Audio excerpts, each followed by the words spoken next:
Jennifer Swanson. Jennifer has been with us as a master gardener. In fact, is part of our foundation board. And she is going to educate us in the control and everything we didn't want to know about slugs. So Jen, thank you for coming on. One last comment, please mute. If you don't mute, then I will mute you. And you're welcome to put questions in the chat box, and I'll make sure they get answered at the end of the presentation today. So with that, Jen, it's all you. All righty, so we're here to talk about slugs. A topic near, if not dear to my heart, because I've had to deal with a lot of slugs in my vegetable garden. Last spring, it was really bad. I had planted about 24 heads of lettuce, and they love lettuce, I learned. And some slugs got in there and laid eggs in the early spring. And I had baby slugs in my lettuce that I had planted very close together. There was a lot of it, and it was just infested. So I've learned a lot in having to deal with that. And now that I have slugs in my garden and I'm planting things that they seem to like to eat, it's kind of a constant task for me. But I'm continuing to learn about it and research more. And I learned more in doing this presentation, and I hope that some of what I have learned will help you with dealing with any slugs that you have in your garden.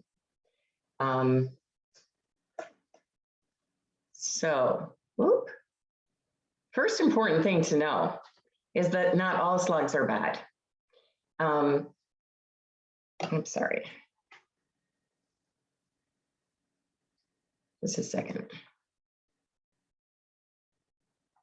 Some are pests and some are not. Today we'll be focusing on slugs that do damage in our gardens, and the slug you will most likely see there is the gray field slug. It is not a native, it is from Europe. It's the most common garden slug that you'll see. That's a problem. There are a few others. This is the only one I've actually seen in my garden, but I've seen a lot of them. They are omnivorous. They eat a lot of different things.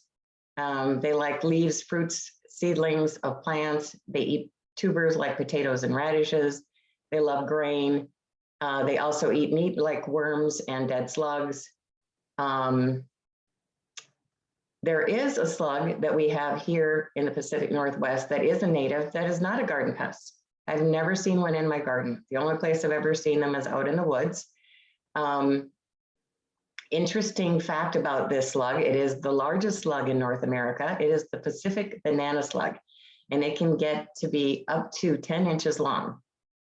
Now that's, I don't know. I don't find slugs very attractive, but I'd say that this slug is probably the most attractive one I've seen. It's certainly a lot more attractive than the gray field slug that you see in your garden.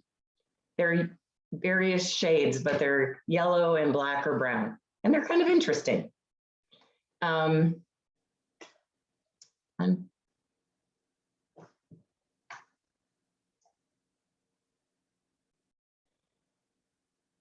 So one thing that's very important to understand about slugs, if you want to control them, is to understand their life cycle. Slugs are not very active in the summer because it's too hot and dry for them. They become active in the fall when the rains start and the temperatures fall because they like cool, wet weather. They mate from October to June and lay their eggs when the conditions are right, but they are not active when temperatures are below freezing. Their eggs take from 2 weeks to 5 months to hatch. The eggs, when young, are translucent. When they get older, they turn white. And you may see them on the soil surface or just underneath the soil or underneath, hiding underneath something that's just above the soil. When the eggs hatch, they're very small and they're called neonates. They don't eat bait, they eat algae, fungi, and plants, but they're hard to catch because they don't like bait, and that's one of the main ways to capture them. The juveniles feed throughout the spring, sometimes in the summer if it's cool enough and moist enough for them, and then slugs, when it gets hot and dry, they aestivate, which is kind of like hibernating, but it's what happens in the summer with some animals. And slugs can go 6 feet underground. Another thing that's important to understand about slugs, if you want to control them, is their habits. They are 80 to 90% water, and they need moisture. They're slimy, right? And they need moisture to move. So that's why they like it when it's wet. They're most active starting at dusk through the night and then into the dawn, because again, they don't like to dry out. They can't dry out. If they dry out, they die. They'll also be active during the day when it's cloudy or lightly raining, and they prefer temperatures of 40 to 70. So all of that tells us that probably the best times to control them, and probably when they're most active, is in the fall and in the spring. So it's spring now, so that's why this is a timely presentation.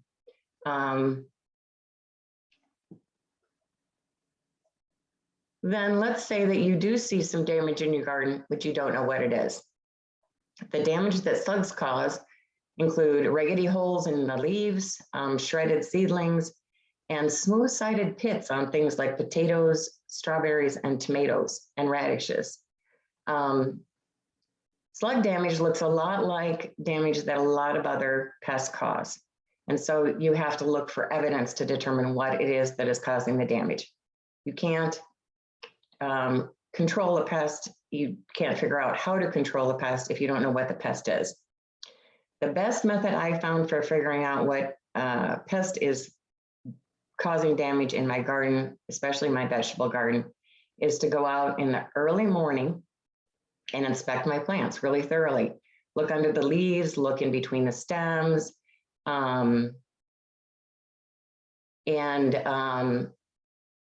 even brush the top of the soil a little bit and see if there's anything that's hiding just at the top of the soil, because I found cutworms that way. There are some other ways to look for evidence, but this one is really the best one, because then you actually see the slug. Another thing that you may see are their droppings. Their droppings don't look like the frass of a caterpillar. They're not like round balls. They're more like something that's been, that long thing that's been squeezed out and then twisted. So that's why they say pretzel or sausage shaped. It doesn't look like pretzel. It doesn't look like sausage links, but you know, it's kind of like that. Another thing that a lot of people say is to look for slime trails. To tell you the truth, I've never seen a slime trail. But if you saw a slime trail, that would be really good evidence. Oop.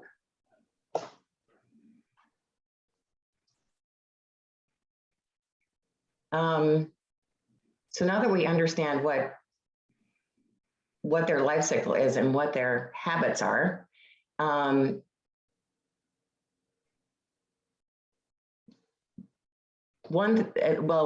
area that I wanted to cover even before we get into slug control, and that is that there are a number of garden habits that you can have that will help make your garden a less welcome place in the first place for slugs, even before you have a problem. This is a list of good garden habits to follow all year round to help deter slugs from your garden. First of all, water in the morning, not in the evening. You want the soil to be a little bit dried out, so it's less welcoming to the slugs. Use drip irrigation if you can, but try to avoid overhead watering. Overhead watering is not good for a lot of plants because it does create an environment not only that's good for slugs, but also for things like powdery mildew and so forth. Keep debris out of your garden, like leaves, rocks, pots, boards, remove that. Keep your garden weeded and mowed. Welcome the predators of slugs, like birds, snakes, and spiders, especially ground beetles, I understand, love slugs. Grow slug-resistant plants, and also frequently monitor your garden, especially when slugs are active, which is in the fall and the spring. They're kind of active all year round, but that's when they're most active. I was out in my garden this last weekend, and I realized that a lot of what I was doing was anti-slug activity. There are a lot of things that you can do in the spring right now to make your garden a less welcome place for slugs. And I made a list of those. First of all, if you have any remaining straw or leaf mold mulches in your garden, remove those and put them in the compost. Harvest your overwintered vegetables. It's time for them to start bolting anyway. And trim off any dead or frost or snow damaged leaves and stems. Clean up your plants. Remove any leaves that are touching the ground, because that not only makes it easier for the slugs to get up into your plants, but also those leaves are going to decay, which attracts slugs as well. And stake your plants if they need it. Clean up any garden debris when you're out there weeding and making big piles of weeds and so forth. Clean those up at the end of every day so that there's not a nice habitat for slugs to rest in, to get out of the sun from. Weed. Slugs like weeds. Not only do they eat some weeds, but they also like to hide there during the day. So remove that environment for them. This is a mistake I've made quite a bit, and that is to plant too closely.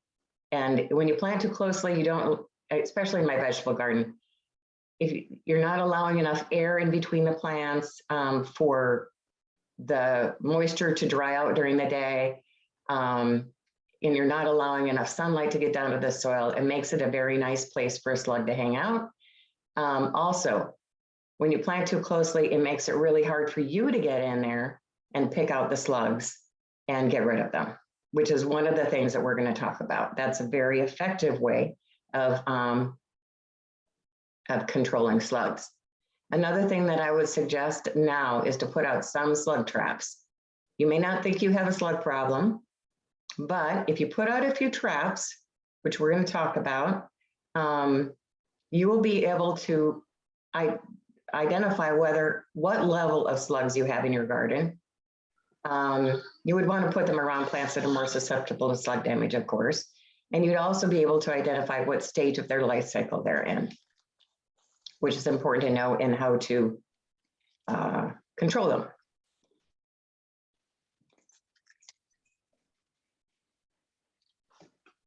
Oops.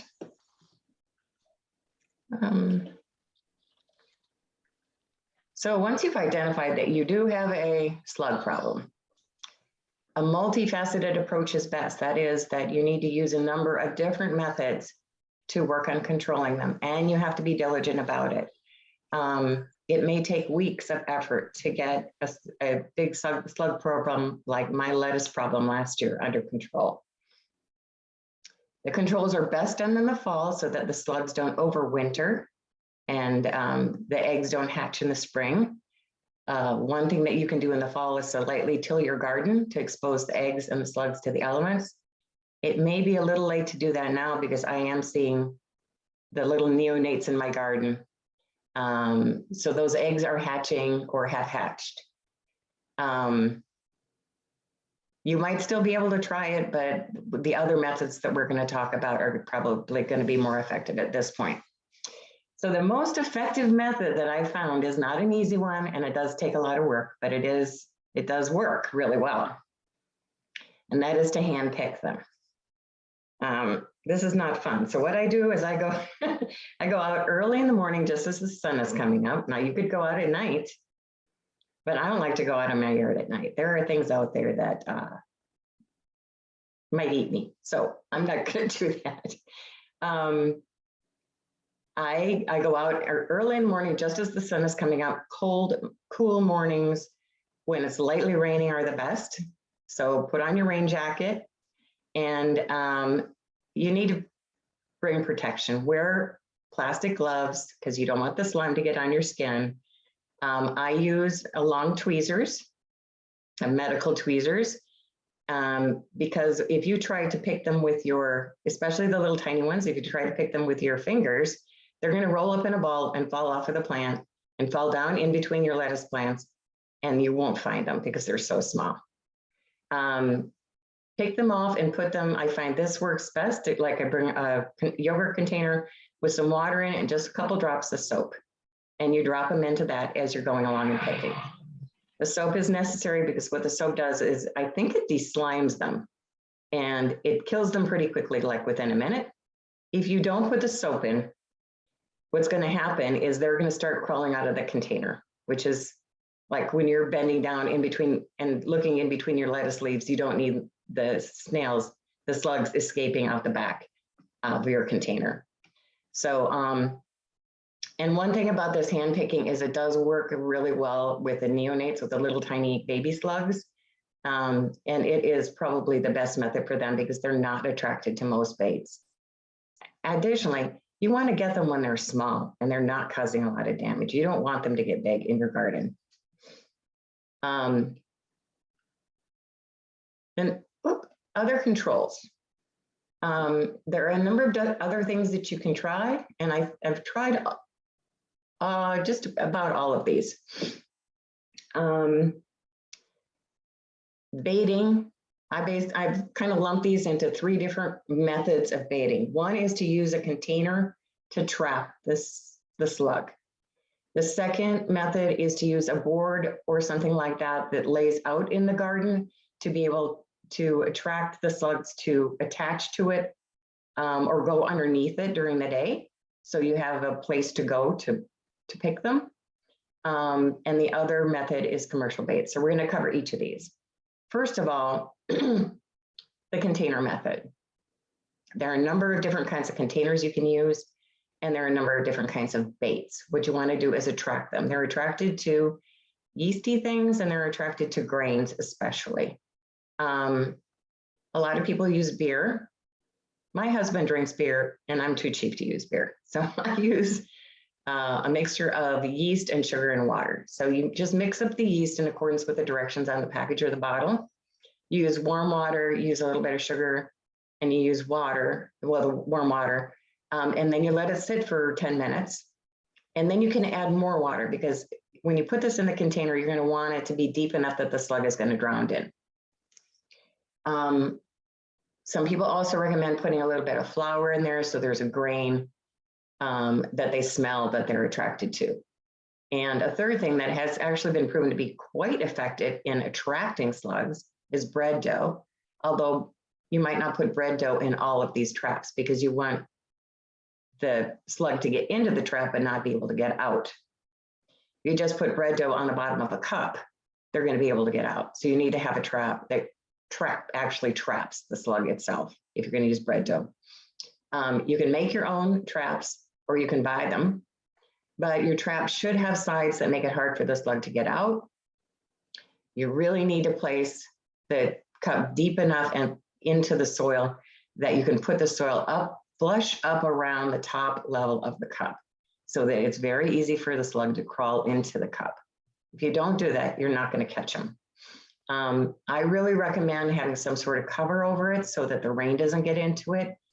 Slugs like rain. You put out the traps when it's rainy, but if the rain gets in your bait, it's going to not make it as effective. And just so you know, these traps will trap a lot of other things too. You got worms, sawbugs, earwigs, and millipedes, for example, in there. These are a few of the traps that I've used. The one on the left and the right are ones that are homemade, and the one in the middle I purchased, of course. The one on the right is a yogurt container. People do recommend deep containers so that the slug goes in and drowns. This one, if you cut the holes in the side of the yogurt container and then put a cover over it, it protects it from rain, but the slugs can get in the side. The one on the left, I just started using, and I haven't actually trapped any slugs, although some have attached to the outside of it. So they're attracted to it at least. But this is a large soda container. It's cut about 2/3 of the way up, and then the top is inverted back into it. And then I put my bait in there, my yeast sugar water flour mixture, and I tilted it a bit. I dug a bit of a hole so that it was tilted to keep the liquid in. And then the outer edge is right at the soil level. I think that this could be an excellent method for catching slugs because if they get in there, they can't get out. This one you could put the bread dough in. And the middle one is one that I purchased on the internet. It has captured a lot of slugs. I like it. It's and I really like that it has a little tent. It's easy to use. So with any of these baits, I didn't mention, I don't think, that you're supposed to replace the liquid in there every couple days, every 2 to 3 days. And you do want to clean them out kind of frequently, hose them out, because this solution, especially when the slugs get in there and start deteriorating, is really stinky.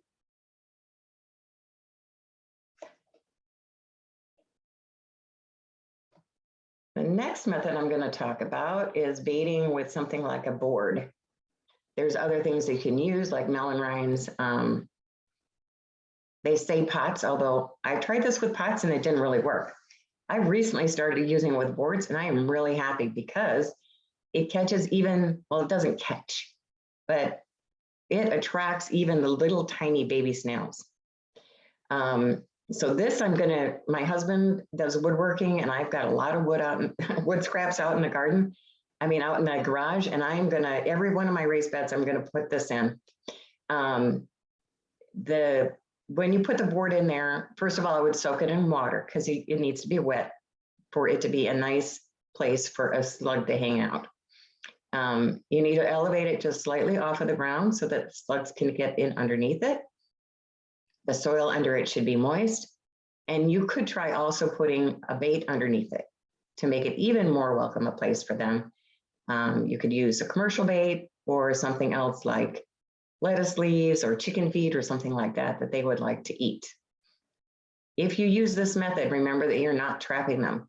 So to be effective, you're going to have to go out and check them every morning before the sun is really all the way up. Pick off or squish whatever slugs you see, and then put the board back down. It really doesn't take much time.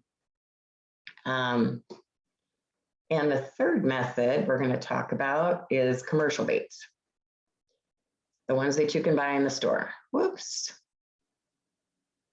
Okay. With commercial baits, you need to do your research and read up on what you're purchasing, because the baits vary a lot in the toxicity and effectiveness as well. Some of these baits are organic and some are not. Some are toxic to pets and other animals and some are not.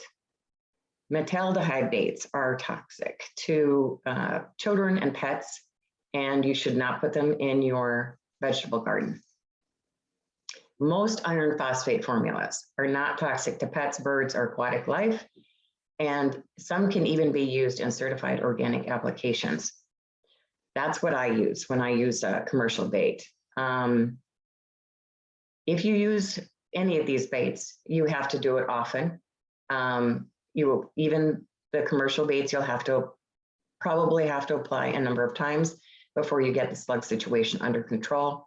Read the label carefully. It will tell you how often you can apply it, and it may also tell you how that frequency changes based on rain, because these baits do deteriorate with rain, which makes them, of course, slugs come out when it's wet, and then you're trying to bait, so it makes them not as effective when it's raining. I do use these probably more in the summer in my vegetable garden, even though a lot of slugs, like we talked about estivate at that time, my vegetable garden is still a cool, moist place, and I definitely do still have slug problems in the summer in my vegetable garden.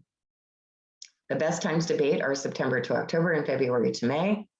Bait in the evening because they're going to come out at night, and the soil should be moist to make it a welcome environment for the slugs, but don't do it when you are expecting rain because it's just not going to last very long. There's a lot of research that's been done that shows that you really don't need to apply a lot. You only need 5 to 6 pellets every square foot, and that's it. And so you sprinkle it, you never pile it. And also I learned in that research that was done is that you shouldn't just do the bed that has the slug problem. You should do around that. Like in my vegetable garden, I now do it in my paths as well as in the actual bed itself. And one other method for controlling slugs is to use copper barriers. I haven't tried this one yet, but I'm going to. Copper itself is expensive. So what I'm going to try to do is to use it around plants that are really susceptible to slugs, and to just put it as a ring around the plant, like cut out the top of a yogurt container, for example, like the top 2 inches, put the copper around that, and then put that around the plant. I've also heard or read that it's effective to put around pot rims, like on containers. If you use copper, the copper has to be at least 2 inches wide. And the reason for that is that the slug's entire body needs to be able to be on the copper at the same time when it's trying to crawl into your plant. And what happens is there's some sort of electricity that occurs to the slug when it's on the copper, and they don't crawl across it. So, but that supposedly is very effective. In doing my research, I saw a lot of recommendations about what to do. A lot of people have opinions about what to do about slugs. And some of those opinions are not research-based. And there are some things you see a lot mentioned that really don't work. And so I'm going to point out some of those. One is, don't use salt in your garden. It's not good for your garden. There are a lot of other ways to control slugs that are much more effective. Diatomaceous earth has been shown that it could work, but it needs to be, the quantities need to be large, and it doesn't work if it gets wet. So since slugs come out when it's damp, and then the diatomaceous earth doesn't work when it's damp, it doesn't really work. And I've tried it, it doesn't work.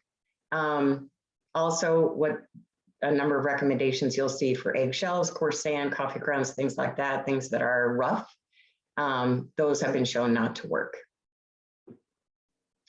As I was doing my research, I did learn some interesting, fun facts about slime.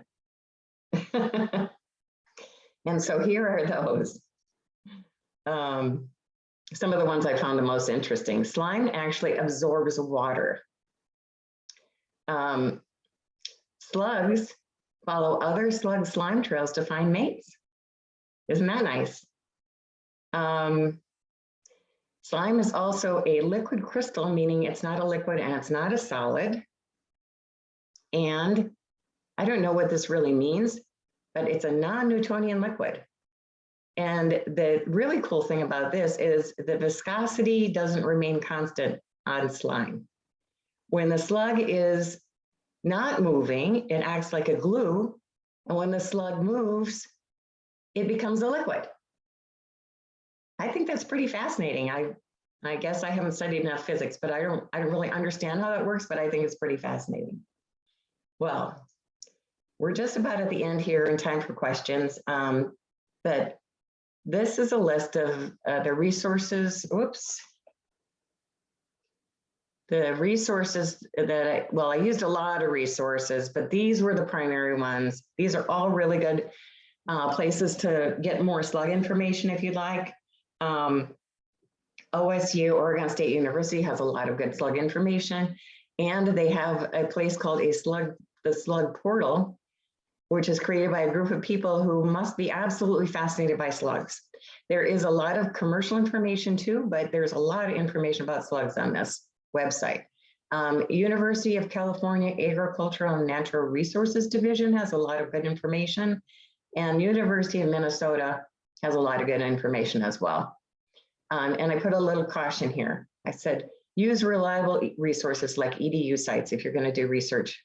There's a lot of information about controlling slugs on the internet, and some of it is not fact-based. So if it's not fact-based, it's probably not going to work. So, well, that's what I had to say about slugs.